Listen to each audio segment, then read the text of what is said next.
ఆ రెండు పత్రికల్ని రాబందుల పత్రికలు అనేది ఊరనే కాదు, చంద్రబాబు నాయుడిని జాకీలెత్తి పైకి లేపుతా ఉంటారు. వీళ్ళు కడుపుకి అన్నం తిని వార్తలు రాయరు. ఓ పక్క జరుగుతున్నటువంటి అంశాలు ఏంటి, వీళ్ళు పెట్టేటటువంటి హెడ్డింగ్లు ఏంటో చూడండి. నిన్న అనంతపురం జిల్లాలో ఏదైతే ఒక ఎస్సీ హాస్టల్లో ఒక విద్యార్థి గోడ కూలి చనిపోయినటువంటి పరిస్థితి ఎంత దారుణం అనంటే, బహిర్భూమికి అంటే అక్కడ ఆ స్కూల్లో మరుగుదొడ్లు లేక బయటికి వెళ్ళినటువంటి పరిస్థితుల్లో గోడ కూలి ఒక విద్యార్థికేమో గాయాలని కాలు విరిగింది, ఇంకో విద్యార్థి ఏమో చనిపోతే ఈ వార్తలను ఎక్కడా కవర్ చేయకుండా వీళ్ళు పెట్టే హెడ్డింగ్లు ఏంటి, చదువుకో హాయిగా అంటూ పెద్ద హెడ్డింగ్ పెట్టి కొత్తగా వసతులు మెరుగ్గా ఎస్సీ విద్యార్థులకు నూతన హాస్టల్లో ఇప్పటికే 6 భవన సముదాయాలు పూర్తి అని చెప్పి, భవన సముదాయాల నిర్మాణాలు పూర్తి అని చెప్పి ఒక 2 ఫోటోలు వేశారు. ఒకటి మినహా మిగతావి సెప్టెంబర్ కల్లా అందుబాటులోకి వస్తాయని హెడ్డింగ్ పెట్టారు.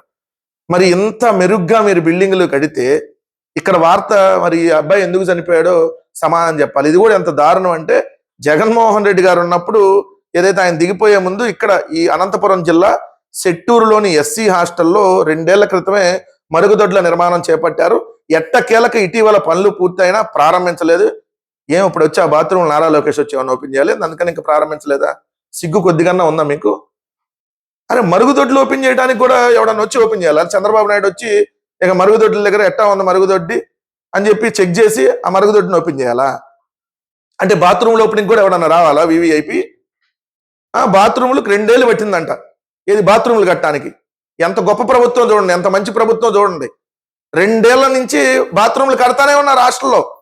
మీ దుంపల దగ్గ వాళ్ళ అబ్బాయి చచ్చిపోయాడు, వాళ్ళ ఒక పిల్లాడు.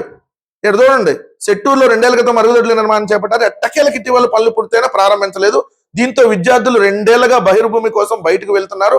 ఈ క్రమంలో ఆదివారం సాయంత్రం 8వ తరగతి విద్యార్థులు మల్లిపల్లికి సంబంధించినటువంటి హర్షవర్ధన్ తేజ, ఇంకోటి బసాపురం గ్రామానికి చెందినటువంటి అక్షయ్ బహిర్భూమి కోసం హాస్టల్ పక్కనున్న పాడుబోయిన భవనం వద్దకు వెళ్లారు. ఇద్దరు కూర్చుని ఉండగా ఒక్కసారిగా గోడ మీద పడింది. హర్షవర్ధన్ తేజ శిథిలాల కింద చిక్కుకుపోయాడు.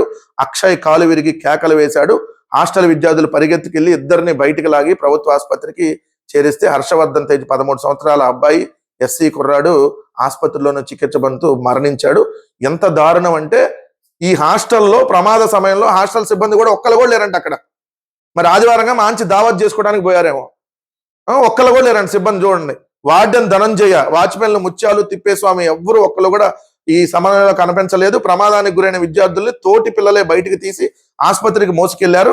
హాస్టళ్ల నిర్వహణలో ప్రభుత్వ అలసత్వం, సిబ్బంది నిర్లక్ష్యంపై విద్యార్థుల తల్లిదండ్రులు మండిపడుతున్నారు. కానీ మన ఈనాడు ఆంధ్రజ్యోతి మాత్రం హాయిగా చదువుకో అంటూ ఏదో ఫోటోలు పెట్టి ఒక 2 ఫోటోలు రాష్ట్రం అంతా అద్భుతంగా ఉందని చూపించే కార్యక్రమం. ఈ వార్త ఎందుకు వేయలేదు మీరు? ఈ వార్త కదా వేయాల్సింది ప్రధానంగా. గోడ కూలి హాస్టల్ విద్యార్థి ఎలా చనిపోయాడు? మీరు 2 సంవత్సరాలుగా బాత్రూములు కట్టిన బాత్రూమ్ని రిబ్బన్ కట్ చేయడం కోసం మంత్రో, లేదంటే ఉప ముఖ్యమంత్రో, లేదంటే మీరు అన్నట్టుగా నా సకల శాఖల మంత్రి నారా లోకేషో, లేదంటే ముఖ్యమంత్రి వచ్చి ఇప్పుడు రిబ్బన్ కట్ చేయాలి కాబట్టి ఏది బాత్రూమ్కి, అప్పుడు దాకా పిల్లలు బయటికి వెళ్ళాలా టాయిలెట్ కోసం? ఇదండి ఈరోజు ఆంధ్రప్రదేశ్ రాష్ట్రంలో మంచి దుర్మార్గమైనటువంటి ప్రభుత్వం అంటానికి ఇది నిదర్శనం. మంచి దుర్మార్గమైన ప్రభుత్వం ఇది.